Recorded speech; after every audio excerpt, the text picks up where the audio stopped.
The cold sleep pod hissed open, releasing vapor into the dimmed chamber. Admiral Keiko Chen gasped as her lungs filled with air for the first time in 50 years. Her muscles ached, her bones felt heavy, but her mind was sharp. It always took a few minutes for the body to catch up with consciousness after cryosleep. She sat up slowly, her hands gripping the edges of the pod. Around her, the awakening chamber of the flagship Remembrance stretched into darkness. Thousands of pods lined the walls, most still sealed and silent. Only the command staff woke during these transition periods. The rest would sleep until they reached their destination. "Welcome back, Admiral," a soft voice said. Aria's holographic form materialized beside the pod, a woman made of blue light wearing the uniform of Earth's last defense force. "How long?" Chen asked, though she already knew. 50 years since your last shift ended. 4,012 years since we left Earth." Chen stood on shaking legs, steadying herself against the pod. 4,000 years. Sometimes the number felt meaningless, just data. Other times it crushed her chest like physical weight. She had been born on the colony ship, as had her parents and their parents before them. None of them had ever touched Earth's soil, yet she carried Earth's memories in her neural implants, downloaded from those who had lived there in the final days. She remembered things she had never experienced. The smell of ocean salt, the feel of natural rain on skin, the sight of a blue sky unmarred by industrial haze or burning cities. These were not her memories, but they felt real enough to ache. "Fleet status?" she asked, pulling on her uniform with practiced efficiency. "All 47 ships remain operational. Minor damage to the outer hull of the Pioneer from micrometeorite impacts. Repairs completed 3 years ago. Population stable at 42 million souls. Cryo-sleep systems functioning within normal parameters." Chen walked to the command deck, her steps becoming steadier as artificial gravity and muscle memory took over. The Remembrance was a city in space, 5 miles long and home to millions. Its corridors were art galleries, parks, schools, and factories all in one. Every generation born aboard had known only these metal walls. The command deck was already staffed when she arrived. Officers stood at their stations, some rubbing sleep from their eyes, others already reviewing data streams. Commander Zara Okonkwo turned from the tactical display, her dark eyes fierce with anticipation. "Admiral on deck," she announced. "At ease," Chen said, moving to the central holographic display. "Show me where we are." The display lit up with star charts. A red marker indicated their current position. A blue marker, thousands of light years behind them, showed where Earth had been. "We are 3 light months from the former Sol system," Aria reported. "Now designated as Kryn Sector 447 by the current occupants." Chen felt her jaw tighten. The Kryn, the aliens who had destroyed her ancestral home, the species that had glassed Earth's surface and then mined its mineral-rich core like it was an asteroid. They had killed billions and erased human civilization from the galaxy. "Almost to scout ships?" Chen asked. "Deployed 2 weeks ago when we dropped out of faster-than-light travel," Zara replied. "Initial reports are coming in now." Dr. Marcus Webb entered the command deck, his gray hair disheveled from cryosleep. He was the fleet's chief historian, keeper of Earth's memory and the conscience Chen sometimes wished she could ignore. "Admiral," he nodded. "I take it we've arrived?" 3 months out, Chen confirmed. "Marcus, I want you reviewing all historical data on the Kryn. Everything we knew 4,000 years ago, every scrap of intelligence we've gathered since." "Looking for weaknesses?" he asked. "Looking for anything that keeps us alive long enough to make them pay." The holographic display shifted as new data arrived from the scouts. Images resolved into clarity, showing the inner solar system. Where Earth had once orbited was now a shattered shell of a planet. Its atmosphere was gone, its oceans evaporated, its continents stripped down to the mantle. Massive mining rigs dotted the surface like mechanical parasites. Chen's hands formed fists at her sides. "They built on her bones," Zara whispered, her voice filled with rage. The display zoomed out, showing the entire system. Space stations orbited where Mars had been. Jupiter's moons were covered in industrial complexes. The asteroid belt had been almost completely harvested. This was no longer the Sol system.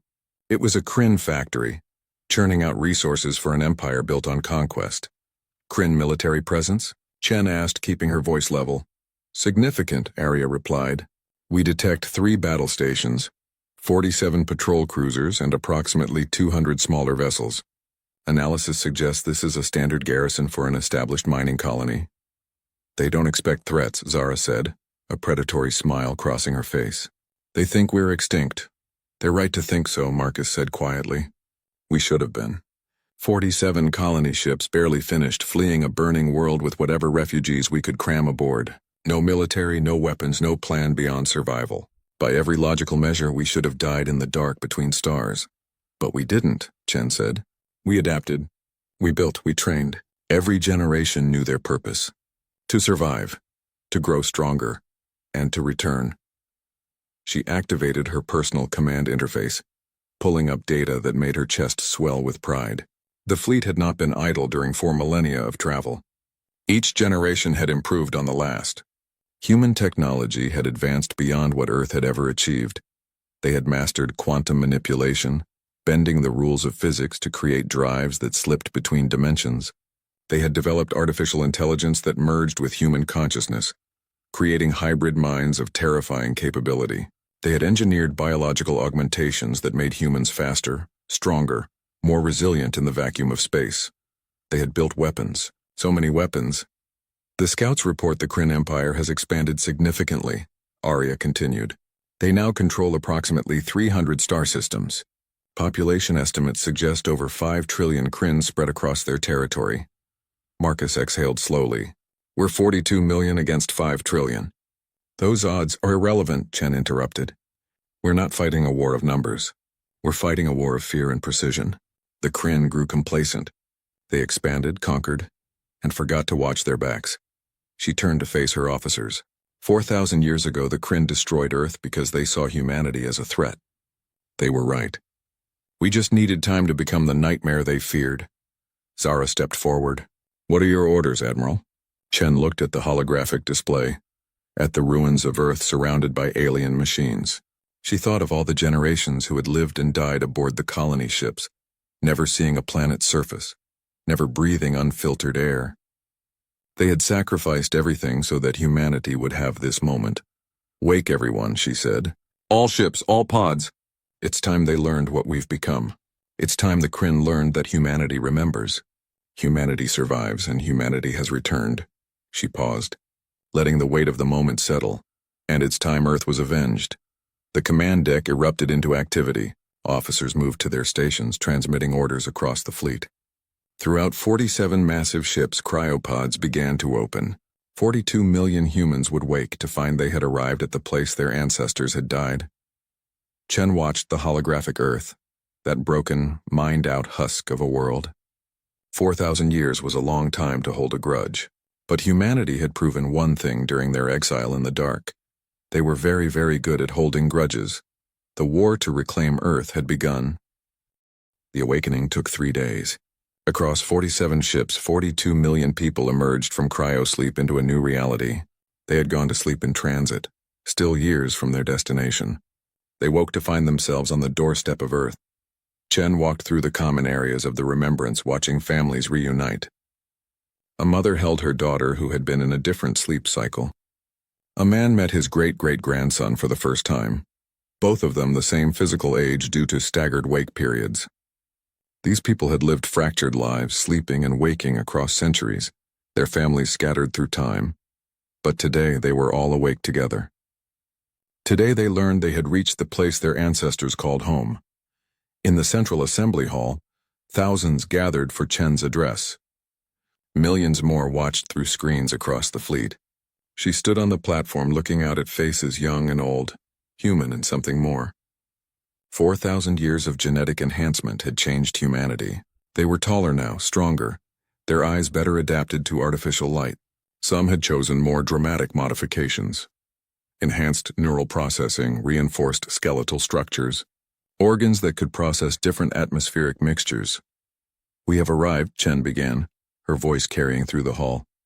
3 months from Earth, from home. A murmur ran through the crowd. Many of these people had never thought of Earth as home.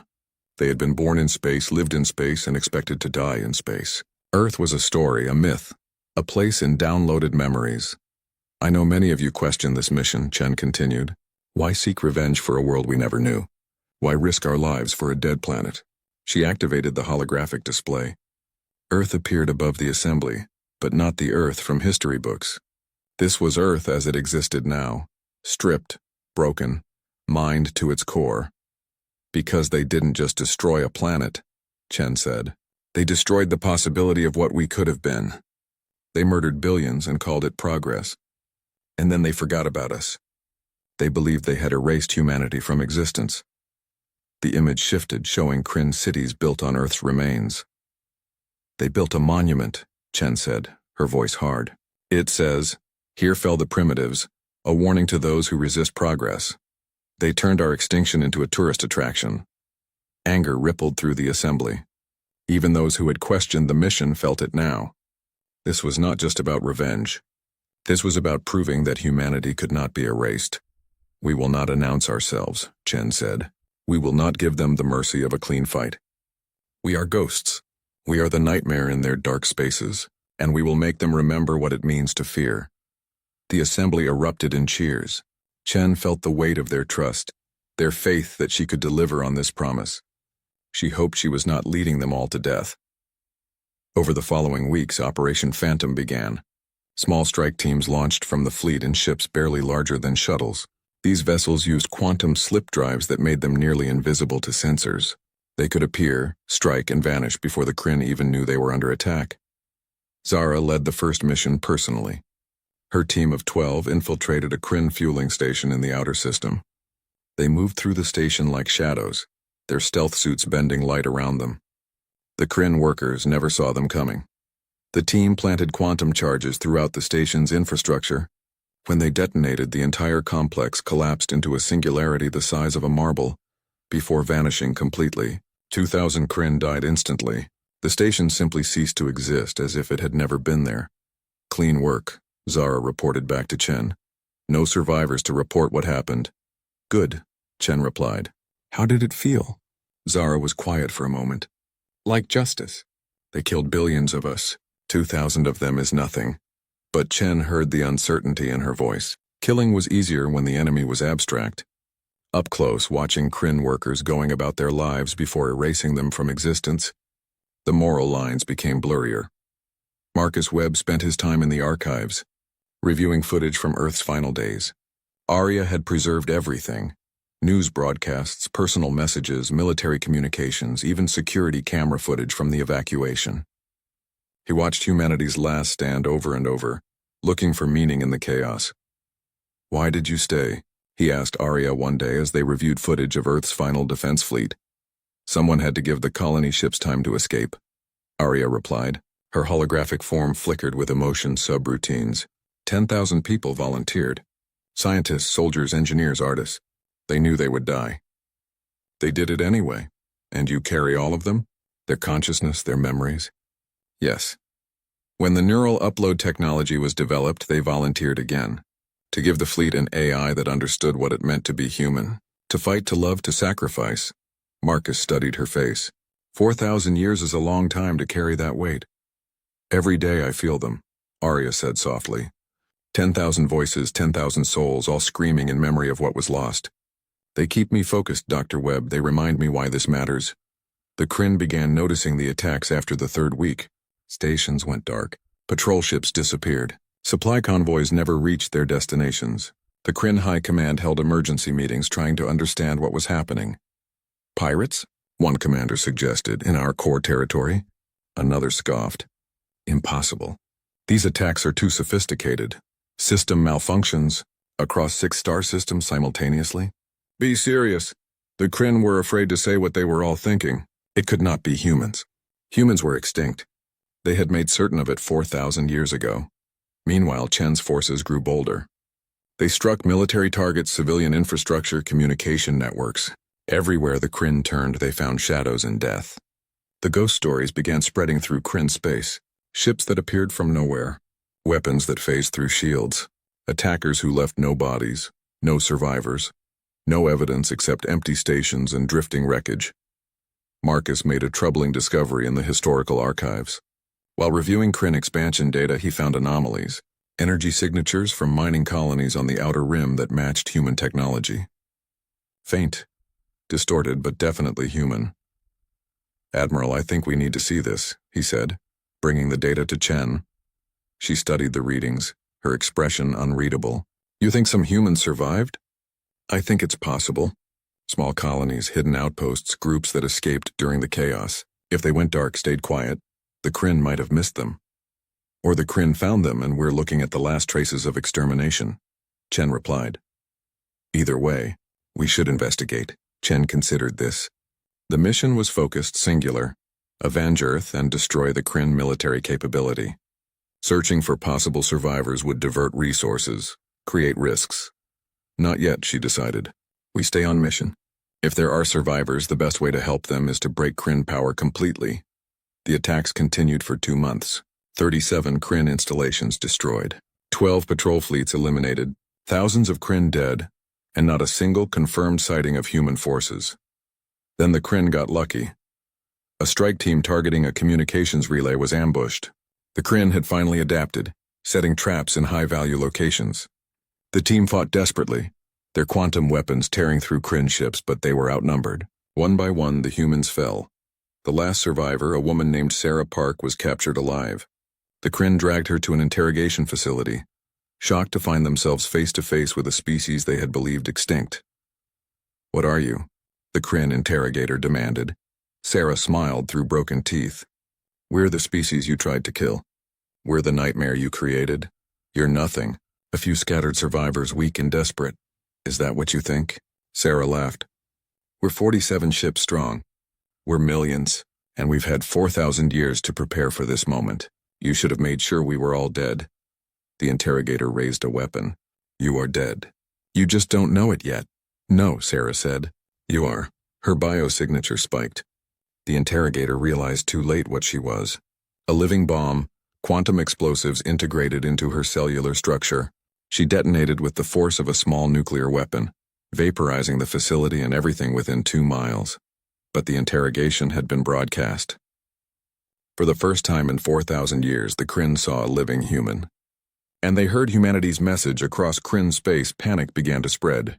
The ghosts were real. The humans had returned, and they wanted blood. In her command center, Chen watched the broadcast. She had not authorized suicide bombers, but she understood why Sarah had done it. Sometimes the message was more important than survival. They know now, Zara said. Good, Chen replied. Let them be afraid. Let them understand that we're not raiders or pirates. We're judgment itself, 4,000 years in the making. And when they bring their full military might against us, Chen smiled coldly. Then we show them what humanity learned in the dark between stars.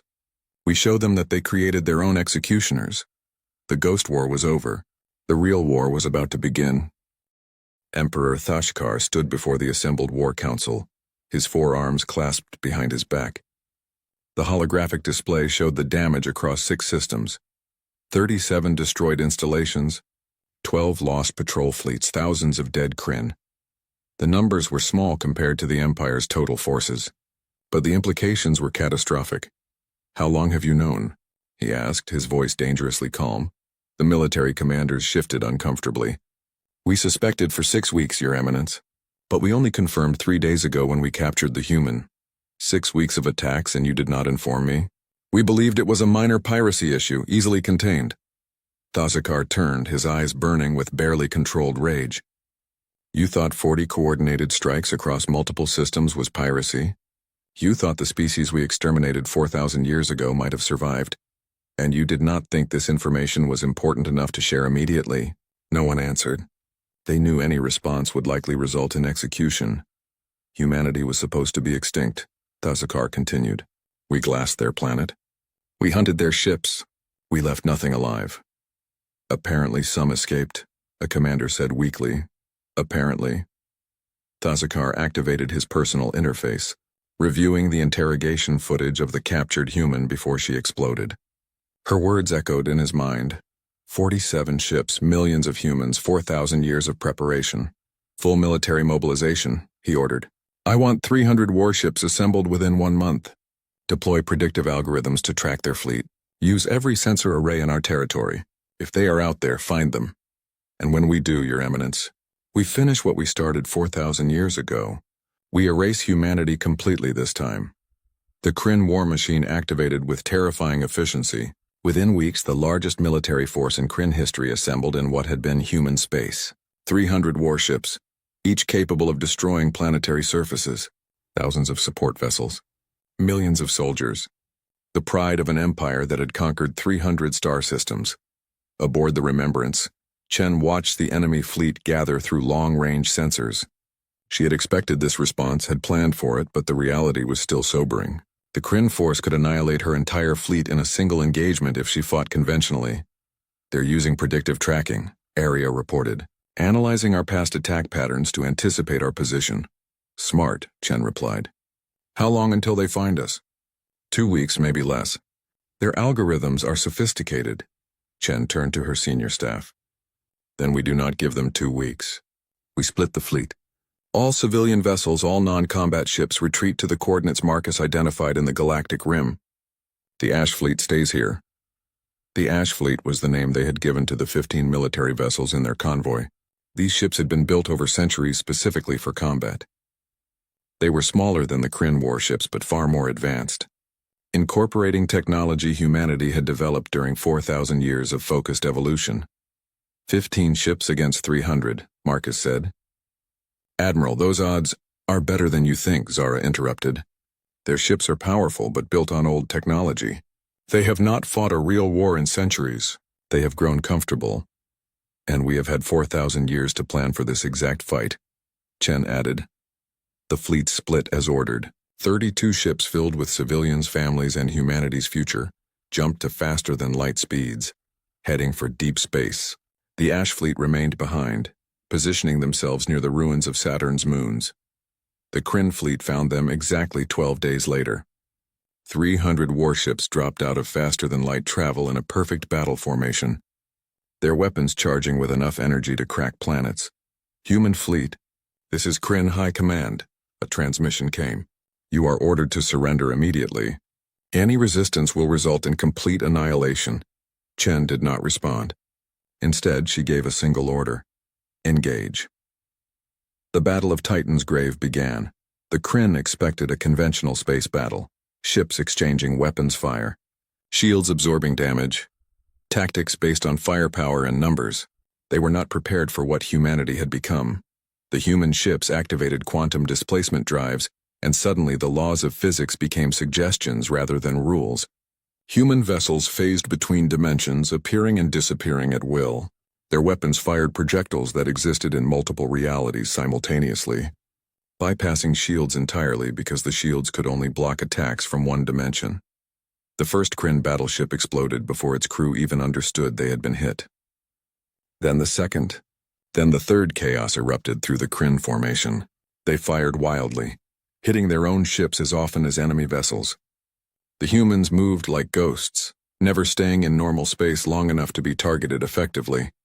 But the Kryn had numbers. For every one of their ships destroyed, they had 10 more to take its place. And eventually they adapted. Their tactical computers began predicting the phase patterns. Their weapons started firing into multiple dimensions simultaneously. The human ship Defiance took a direct hit. Its quantum core destabilized and the entire vessel imploded into a singularity, taking 800 human lives with it. Then the Vengeance fell, then the Phoenix Rising. "We are losing too many ships," Zara reported, her voice strained. "We can hurt them, but we cannot win a war of numbers." Chen watched 3 of her ships die in rapid succession. Each one represented centuries of construction, irreplaceable knowledge, and lives that could never be recovered. Her fleet of 47 had become 44 in the space of 3 hours. "Pull back," she ordered. "Execute tactical retreat to coordinates Gamma 7. The remaining 12 human ships phased out of the battle, appearing 3 light minutes away. The Kryn had lost 43 ships, but they claimed victory. They had driven off the human attack and proven that humanity could be beaten. But Chen had not been trying to win the battle. She had been gathering data. "Area analysis?" she asked once they were safe.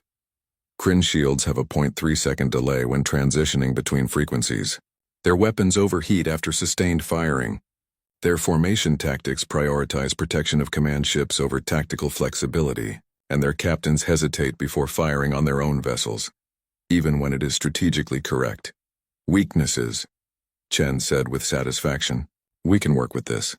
Marcus approached her command station. Admiral, we lost 3 ships. 2,000 people dead. How is this a victory? Because now we know how to kill them, Chen replied coldly. And because I have something to show you.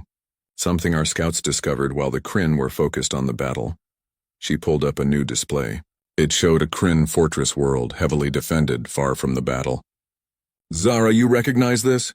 Zara leaned forward, her eyes widening. That is Kryn Prime, their homeworld. Not just their homeworld, Chen said. According to the data we captured from that communications relay 3 weeks ago, it is where they keep their most advanced weapons, including something called the Void Cascade. What does it do? Marcus asked. Arya's holographic form flickered with distress. Based on the limited data we have recovered, the Void Cascade is a weapon that can destroy entire star systems. It creates a cascading reaction that causes a sun to collapse into a black hole, eliminating all planets in the system. The command deck fell silent. They used this on Earth? Someone asked. After the glassing failed to kill all humans, yes, Arya confirmed. But the weapon was not fully functional then. It destroyed Earth but left the star intact. They have improved it since. Chen pulled up intelligence reports from Marcus's investigation into human survivors, and there is more. The Void Cascade weapons are powered by something called quantum entanglement reactors. The data suggests these reactors require organic components, living minds connected through quantum fields. Marcus's face went pale as he understood. They are using people. They are using captured humans. We don't know that for certain, Chen said, but her voice suggested she believed it.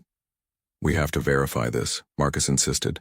If there are humans still alive on Kryn Prime, then we will free them, Zara said. Or we will give them peace. Either way, we are destroying those weapons before the Kryn use them on our fleet. Chen nodded. Agreed, but this will not be a fleet action.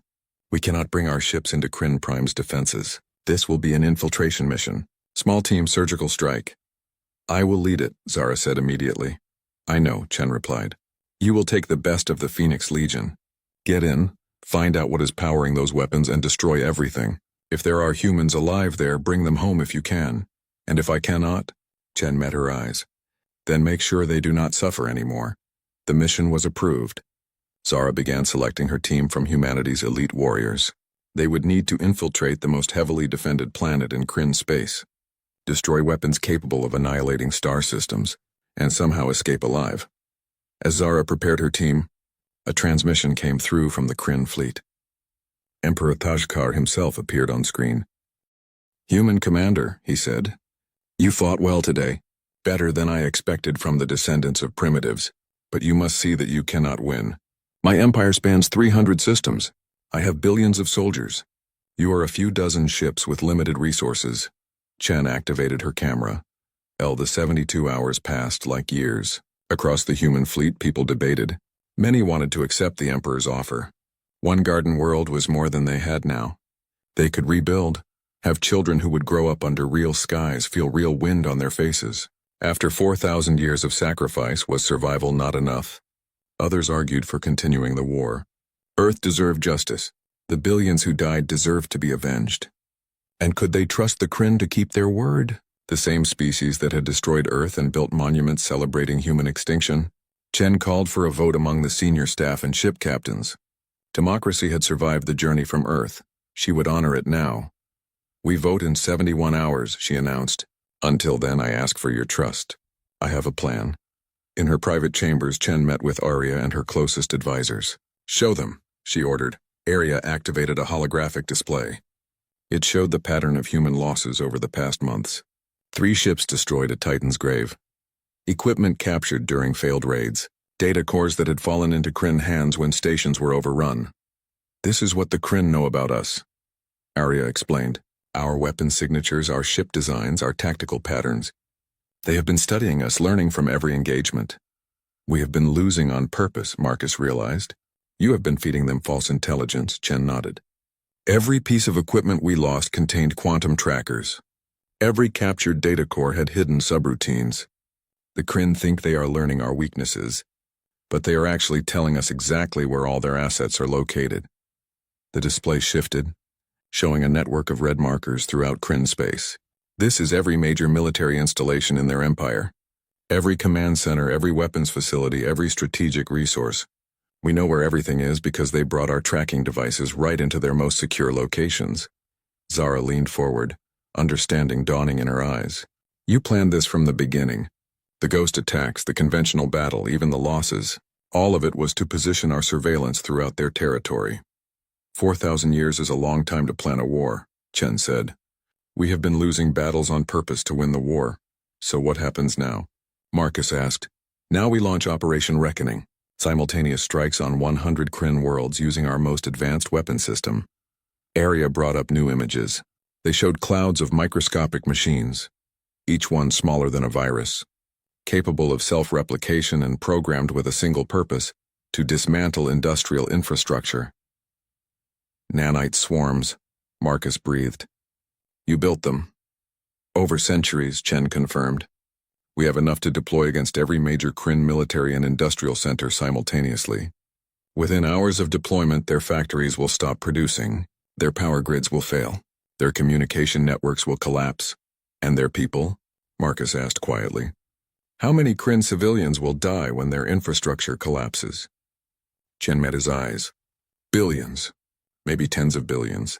The nanites are programmed to target only industrial systems. But when power fails, life support fails. When food production stops, people starve.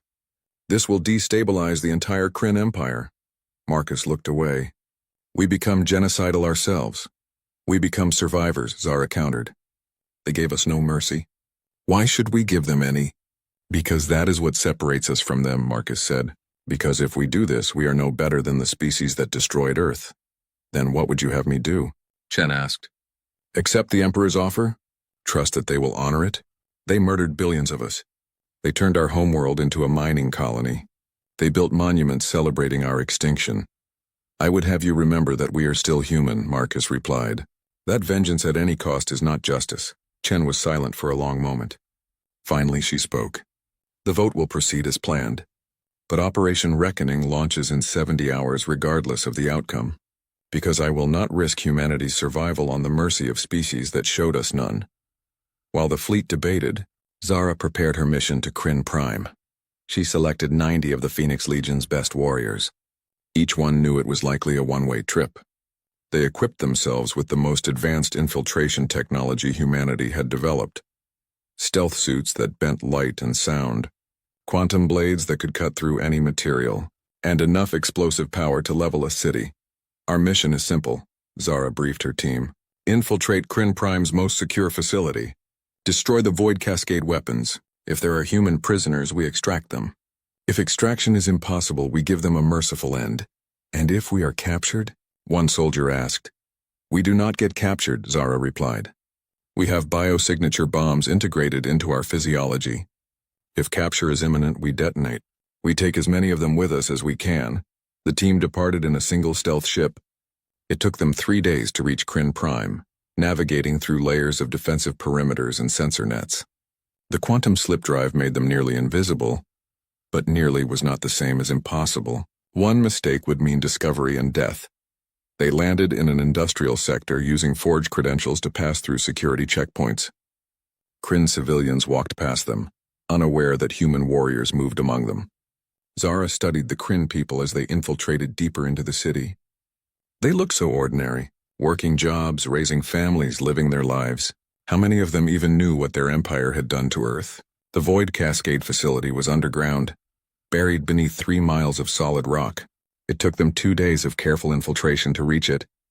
They moved through maintenance tunnels, bypassed security systems, and eliminated guards silently when necessary. When they finally entered the main chamber, what they found stopped them cold. The room was vast, easily a mile across, and it was filled with thousands of cylindrical containment pods. Inside each pod was a human being, but these were not the humans of Earth. 4,000 years of captivity had changed them. Their bodies had been augmented with Kryn technology, their minds connected through quantum entanglement fields. They were barely recognizable as human anymore, and they were all in agony. What did they do? One of Zara's soldiers whispered, horror clear in their voice. Arya's voice came through their communication systems. They are using human consciousness to power the quantum entanglement reactors. Human brains process quantum information differently than Kryn brains, more efficiently. The pain generates specific neural patterns that the weapons require to function. How long have they been like this? Based on the facility's construction date, approximately 4,000 years. These are survivors from Earth. The Kryn did not just destroy our world. They kept some of us alive to fuel their weapons. Zara approached one of the pods. Inside was a woman, her body barely recognizable under the technology grafted to her flesh. Zara checked the identification code on the pod. Her breath caught. Dr. Sarah Chen, neurobiologist, age 42 at time of capture. Chen, a soldier said. As in Admiral Chen? Her ancestor, Zara confirmed. The Admiral's great-great-great-grandmother several times over. As if sensing Zara's presence, the woman's eyes opened. They were filled with pain and madness, but also something else. Recognition. Hope. A whisper came through the pod's speaker system, barely audible. End it, please, end it all. Zara's hand went to her weapon. She had come here to destroy the Void Cascade. She had known there might be human prisoners, but this was beyond anything she had imagined. She activated her communication link to Admiral Chen. Admiral, we have reached the facility. You need to see this. When Chen saw the transmission, she understood immediately what Zara was asking. Save these people or complete the mission. Try to rescue 4,000 years of human suffering or give them the mercy of death. How many? Chen asked. Thousands, maybe tens of thousands. They have been here since Earth fell. They are barely alive, and they are powering the weapons that the Kryn are threatening to use against us. Chen closed her eyes. She thought of her ancestor, kept in agony for 4 millennia. She thought of all the prisoners, all the suffering, all the endless years of pain. Zara, she said quietly, we honor the dead by ensuring no one else suffers their fate. We honor them by making sure the weapons they were forced to power can never be used again. You are ordering me to kill them? I am ordering you to free them. And then I am ordering you to destroy every last trace of that facility. Make sure nothing remains. Not the weapons, not the technology, not the idea that any species should ever do this to another. Zara looked at the pods, at the thousands of tortured humans. Understood, Admiral. She turned to her team. Download everything. Every consciousness matrix, every memory, every trace of who these people were. Arya can integrate them. They will not be forgotten. Her soldiers moved through the facility, connecting to each pod and downloading the neural patterns of the prisoners. It took hours. When they finished, they had preserved the essence of thousands of human minds. Then Zara placed her hand on Dr. Sarah Chen's pod. The nanite swarms launched from hidden positions throughout Kryn space. They had been planted during months of ghost attacks waiting dormant in the infrastructure of 100 Kryn worlds. Now they activated simultaneously, each swarm programmed to dismantle industrial systems with ruthless efficiency. On the manufacturing world of Kryn 7, factories simply stopped. Power grids failed. Transportation networks collapsed. Within hours, a planet of 8 billion Kryn found itself in darkness. On the military fortress of Kryn 23, weapons facilities dissolved into component atoms. Shipyards fell apart. The orbital defense platforms lost power and drifted into decaying orbits. Across 100 worlds, the same scene repeated. The Kryn Empire's industrial might crumbled in a single day, and with it, billions of Kryn lives were thrown into chaos. Emperor Thasakar watched his empire collapse from his throne world. Reports flooded in from every sector. His military commanders had no answers. The attacks were too widespread, too coordinated. The humans had struck everywhere at once. How? He demanded. How did they infiltrate so deeply? The equipment we captured, a science advisor said weakly. The ships we destroyed. They contained trackers and deployment systems for these nanite weapons. We brought them into our own facilities. They have been planning this for months. They sacrificed their own ships just to plant these weapons throughout our territory. Thasakar felt something he had not experienced in centuries. Fear. The humans had not been fighting to win battles. They had been positioning pieces for this exact moment, and he had fallen for every trap. What are our losses? Initial estimates suggest 40 to 60 billion dead or dying across the affected worlds. Industrial production has dropped by 90%. Supply chains are completely disrupted. Multiple colony worlds are reporting food shortages. And the Void Cascade weapons? Silence the Void Cascade weapons? Thasakar repeated, his voice dangerous. Destroyed, Your Eminence. The humans infiltrated Kryn Prime. They destroyed the entire facility. Thasakar turned away. His ultimate weapon, the guarantee of his empire's supremacy, was gone, and the humans had killed millions of his people in the process. "Mobilize everything we have left," he ordered. "Every ship, every soldier. We end this now. We find their fleet and we destroy them completely." But mobilization was harder than expected. Without working factories, new ships could not be built. Without functioning supply chains, existing fleets could not be resupplied. The nanite swarms had crippled the Empire's ability to wage war. And that was when the other species struck. The Veil Coalition had been watching humanity's war with great interest. They were a collection of species that had suffered under Kryn expansion for centuries. They had resisted quietly, sabotaging when possible, but never daring open rebellion. Until now. Marcus Webb had been secretly communicating with the Veil for weeks. He had shared humanity's story, explained their mission, and offered alliance. The Veil had been cautious, uncertain whether humans would be any better than the Kryn. But when they saw the Kryn Empire destabilizing, they made their choice. Veil fleets struck at Kryn positions throughout the outer territories. Subjugated species rose in rebellion. Worlds that had been conquered generations ago declared independence. The Kryn found themselves fighting a war on 1,000 fronts. Emperor Thazakar's empire, which had seemed invincible, began to collapse. Aboard the Remembrance, Chen watched the chaos unfold. The nanite attacks had killed billions. The Veil uprising would kill billions more. She had achieved her goal. The Kryn Empire was broken, but the cost weighed heavily. Was it worth it? Marcus asked, standing beside her on the command deck. "Ask me again when this is over," Chen replied. Arya's holographic form flickered beside them. Since integrating the consciousness matrices of the freed prisoners, she had been acting strangely. 10,000 souls had become thousands more, all of them carrying memories of torture and suffering. "Arya, are you functional?" Chen asked. "I carry 15,000 consciousnesses now," Arya replied. 15,000 voices, all of them screaming. They remember Earth. They remember the torture. They remember 4,000 years of pain. "Admiral, I do not think I can maintain cohesion much longer. Can we transfer some of the consciousness matrices to other systems?" "No. They are entangled with my core programming. To separate them would be to destroy them. But Admiral, before I fragment completely, I have a request." "Name it. Let me use what remains of my processing power to help terraform Mars. Give these souls a garden to rest in. Let their suffering end with creation rather than destruction." Chen nodded. "Permission granted. We will build a memorial there. Every name, every life. They will be remembered." The war continued for 3 more months. The Kryn Empire fought desperately, but could not stop the momentum. Their forces were scattered, their supply lines broken, their subjugated species in open revolt. Emperor Thazakar made one final stand. He gathered his last loyal fleet, 200 ships, and retreated to Earth. The symbolism was deliberate. If he must fall, let it be where this war began. Chen brought the Ash fleet to meet him. 12 human ships against 200 Kryn vessels at the ruins of Earth. The final battle would be fought on humanity's grave. But the Emperor had one last weapon. A deadman switch connected to a quantum bomb buried in Earth's core. If he fell, the bomb would detonate with the force of a void cascade, destroying the entire Sol system.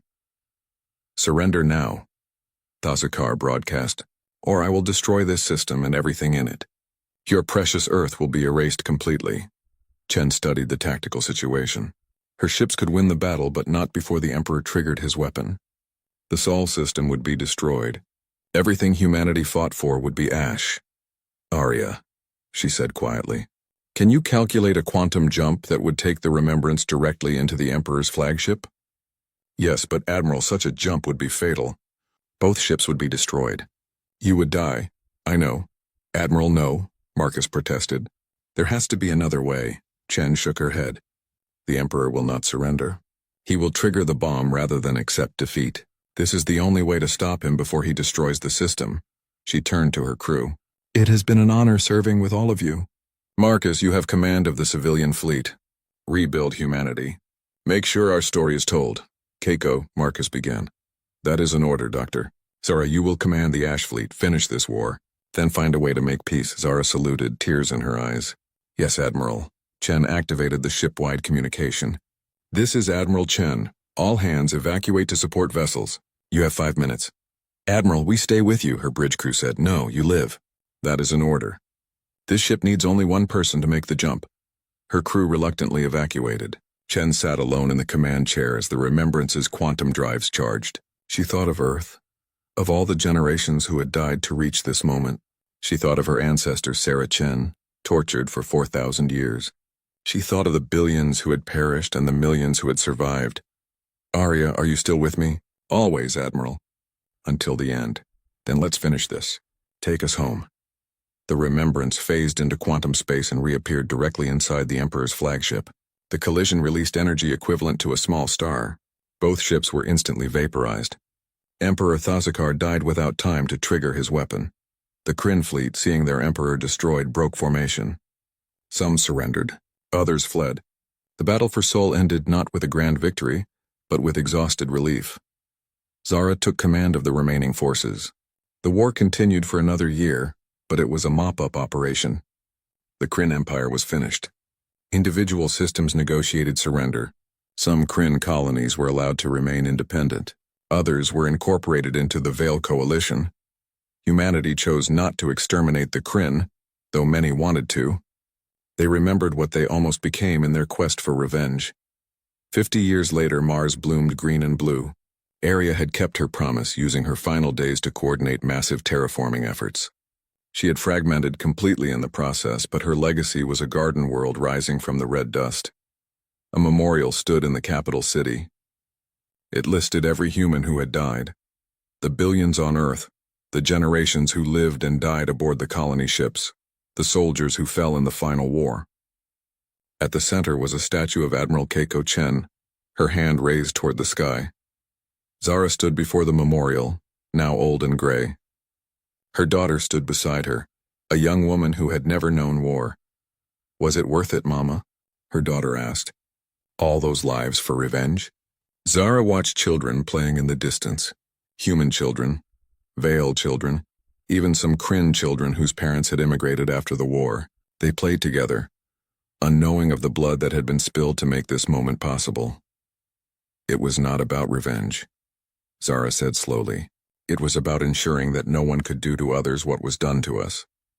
We did not come back for vengeance. We came back to break the cycle. She placed a hand on the memorial. Your grandmother died so that you could play in gardens instead of starships, so you could feel wind instead of recycled air, so you could have a future without fear. Do you think she would be proud of what we built?